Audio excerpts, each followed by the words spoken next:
तो फ्रेंड्स आप देख सकते हैं यहाँ पर सनडेट पे एक नया एरर आ रहा है। E03832 service is not currently running. Service यहाँ पर दोस्तों रनिंग नहीं हो रहा बाकी है, सॉन्ग सॉन्ग इसका करो। मतलब है। तो चलिए इसको हम सेट कर देते हैं। तो उसके लिए क्या कीजिएगा, सनडेट के इस तरह से रिमोट ले लीजिएगा, मेनू को प्रेस कीजिएगा सिंपली। मेनू प्रेस करने के बाद सीधा आप आ जाएगा इंस्टॉलेशन पे। इंस्टॉलेशन पे आने के बाद दोस्तों यहाँ पर ऑटो स्कैन आपको मिलेगा। ऑटो स्कैन पे आने के बाद सीधे आप ओके प्रेस कर दीजिएगा। ओके जैसे प्रेस कीजिएगा यहाँ पर एक पिन मांगेगा, पिन मैं कमेंट में दे दूँगा, आप मुझे कमेंट कीजिएगा।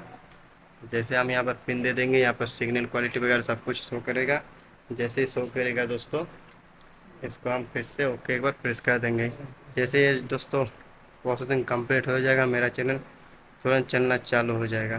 तो देख सकते हैं अभी ये कंप्लीट हो रहा है। इसको अभी हम देखेंगे। तो 84% कंप्लीट हुआ है दोस्तों। जैसे पूरा कंप्लीट होगा मेरा चैनल चालू हो जाएगा। तो देख सकते हैं मेरा अभी ये लोडिंग ले रहा है, अभी तुरंत चालू हो जाएगा। तो दोस्तों देख सकते हैं मेरे यहाँ पर चैनल चालू हो चुका है। अगर आपका भी दोस्तों ऐसा डिफ़ॉल्ट रहता है तो आप दोस्तों मुझे फॉलो करके रखिए। सनडेट से रिलेटिव और भी अगर कुछ अगर दिक्कत रहा तो मुझे मोबाइल कमेंट करना, मैं उसका भी वीडियो या आप बोले लोगों कि के लिए बना या दूंगा।